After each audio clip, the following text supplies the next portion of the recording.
বিয়ে বাড়িতে এসেছি, আরাম করে চেয়ারে বসে আছি। হঠাৎ কিউট একটা বাচ্চা এসে উচ্চ স্বরে বলল, আব্বু আমাকে টাকা দাও। বাচ্চাটার কথা শুনে আতঙ্কে উঠলাম। চোখ কপালে তুলে বাচ্চা ছেলেটার দিকে তাকিয়ে রইলাম। পেটের নাড়িবুড়ি কেমন কেমন করে যেন নড়ছিল। হতবুদ্ধি আমি এদিক সেদিক তাকিয়ে দেখতে লাগলাম। আর মনে মনে ভাবলাম, বাচ্চাটা কার হতে পারে? সত্যি সত্যি আমাকে কি আব্বু বলে ডাকছে সে? বিয়েই করতে পারলাম না, এর আগে বাবা হলাম কেমনে? টাকা দিচ্ছি না দেখে ছেলেটা আমার গায়ে মৃদুভাবে আঘাত করছিল আর করে কান্না করছিল। ছেলেটার কান্না দেখে একটা লোক আমার নিকট এসে বলল, ভাই টাকাটা দিয়ে দেন। বিয়ে বাড়িতে এমনিতে গেঞ্জাম, তার উপর বাচ্চা ছেলের কান্না সহ্য করা যায় না, ভাই টাকাটা দিয়ে দেন। লোকটাকে কি জবাব দিব বুঝতেছিলাম না। এর মধ্যে একটা রূপবতী মেয়ে এলো। তাকে কেন যেন চেনা চেনা লাগছিল। বাঁকা চোখে তাকিয়ে উত্তেজিত গলায় আমাকে বলল, এই তুমি এখনো বাবুকে টাকাটা দাওনি? কেমন মানুষ তুমি, শুধু শুধু আমার ছেলেটাকে কাঁদাচ্ছ? মাথার উপর বাজ পড়লো বলে মনে হলো, নিজেকে মানসিক রোগী মনে হলো। ভাবলাম কবে পাবনা থেকে ছাড়া পেয়েছি, কবেই বা পাগল হয়েছিলাম, নাকি মেয়েটা আর ছেলেটা সহ পাগল। মেয়েটাকে কিছু না বলে চেয়ার ছেড়ে বন্ধুর রুমে গেলাম, কিন্তু একটু পরেই দেখি সেই মেয়েটা এসে হাজির।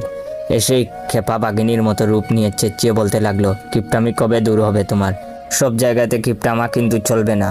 তাড়াতাড়ি টাকা বের করতে বলছি, বের করো। আমার হয়ে বন্ধু বলে উঠলো, আপু কি শুরু করছিস এগুলো? বন্ধুকে ধমক দিয়ে চুপ করিয়ে দিল মেয়েটি। এরপর বলল, তুই চুপ থাক, আমার স্বামীকে যা ইচ্ছা তাই বলবো, তোর কি তাতে? আমি বন্ধুর দিকে ভূত দেখার মতো করে তাকিয়ে রইলাম, বন্ধুও আমার দিকে। বাধ্য হয়ে পকেট থেকে 10 টাকা বের করে দিলাম। টাকা দেখে মেয়েটি যেভাবে চোখ বানিয়ে তাকিয়ে রইল, দেখে মনে হলো এখনই আমাকে কাঁচা গিলে খাবে। মানিব্যাগ থাবড়ি দিয়ে 1000 টাকার কচকচা নোট নিয়ে নিল। এরপর বেঞ্চি কেটে চলে গেল। বিকেলে খেতে দেওয়া হলো বন্ধুর ঘরে, বন্ধুকে নিয়ে খাচ্ছিলাম। তখন সেই মেয়েটি রুমে এসে আমাকে নরম স্বরে বলল, এই তোমার না গরুর গোস্ত খাওয়া মানা, দাও তো গোস্তগুলো দাও, তুমি মাছ দিয়ে খাও।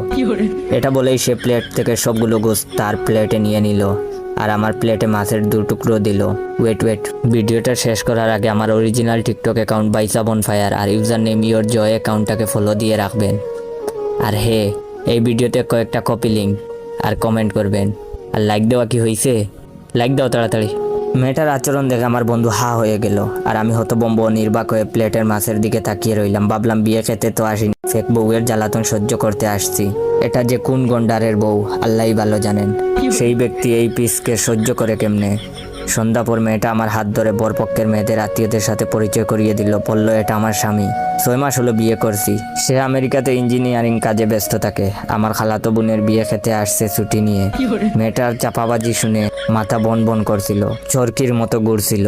যাই হোক, এটা হলো ভিডিওর প্রথম পার্ট। দ্বিতীয় পার্ট লাগলে বেশি বেশি করে শেয়ার করো। ধন্যবাদ।